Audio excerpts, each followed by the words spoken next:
এমন একটি বাংলাদেশ দেখতে চাই যে বাংলাদেশে শিক্ষা গ্রহণের পরে কোনো শিক্ষার্থী বেকার সমস্যায় ভুগবে না।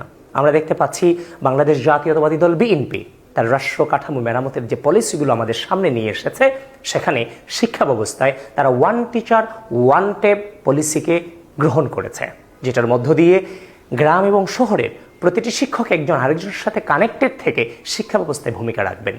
ঠিক একইভাবে প্রতিটি শিক্ষার্থীকে মাল্টিমিডিয়া ক্লাসরুমের আন্ডারে নিয়ে আসার ঘোষণাও তারা দিয়েছে।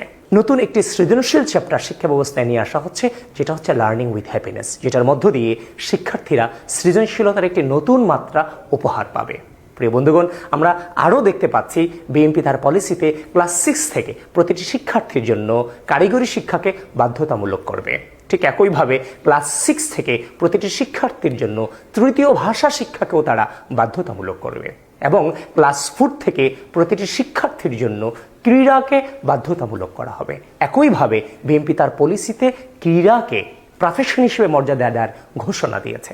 সুতরাং এই ধরনের শিক্ষা ব্যবস্থার মধ্য দিয়ে যখন প্রতিটি শিক্ষার্থী বেড়ে উঠবে, আমাদের বিশ্বাস কোনো শিক্ষার্থী তার শিক্ষা ব্যবস্থার শেষে বেকার সমস্যায় ভুগবে না।